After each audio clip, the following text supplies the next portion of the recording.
The Psychology of Cults. Published by UT Permian Basin's online degree programs, the University of Texas Permian Basin. Cults are a thorny topic, because exactly what constitutes a cult is highly contentious and subjective. The commonalities they share can sometimes put a fine line between cult and religion. Some cult members may insist they're involved of their own free will and are living happy lives, further complicating a consensus. Bear these facts in mind as we delve into the psychology of cults and their members. Cults defined. Let's start with a definition of cult from the Opa Dictionary of Psychology as a baseline. N.1. A religious or quasi-religious group characterized by unusual or atypical beliefs, seclusion from the outside world, and an authoritarian structure. Cults tend to be highly cohesive, well-organized, secretive, and hostile to non-members. Most cults share some common traits. They're usually led by a charismatic individual whom the members worship without question. Cult members often live together in their own dedicated community. The psychology of cults. How they lure people in and take control. Cults recruit new members anywhere you might expect to meet new people: social media, discussion groups, community clubs, events, and the like. These are typically non-threatening, public situations that would not cause anyone to be suspicious. Cult recruiters get to know as much as they can about people and identify individuals who may be receptive to meeting a group of the recruiter's friends at dinner or another social event. Though the chosen targets are generally unaware, these seemingly innocent gestures are the first steps to being drawn into a cult. Targeting vulnerable prey. Receptive people are those who are looking to escape something, such as an unhappy life situation, and to belong, be accepted, and find meaning. Cults prey upon the vulnerable among us, such as teenage runaways, drug addicts, abuse survivors, those who have lost someone close to them through death or a breakup, those suffering from insecurity or mental health issues, or anyone who feels disconnected from society. Drawing in recruits. Once the potential recruit is in the presence of cult members, typically still oblivious to the group's agenda, they are showered with love and validation. This tactic, referred to as love bombing, makes the recruit believe they've found what they're looking for and more likely to return for group activities in the future.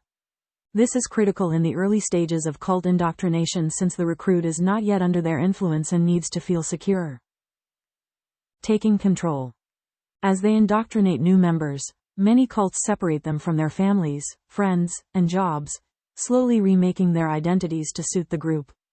They may force recruits to surrender their money, belongings, and bodies to the cult's leader and other members. Sometimes they compel new members to marry people they just met. They may use punishment, deprivation, and other tactics to wear them down. These efforts, which sometimes include threats, make new members dependent on and afraid to leave the group. Fully indoctrinated members often engage in behavior they never would have considered in their former lives. Notorious cult cases. Here are just a few groups that have drawn significant attention to the dangers of cults. The Manson family. Charles Manson directed his family of runaways and other troubled individuals to start a race war by murdering several people in Los Angeles. There were 8 victims in all, including pregnant Hollywood actress Sharon Tate, but the group claimed to have murdered and disposed of the bodies of many more. The Sullivanians.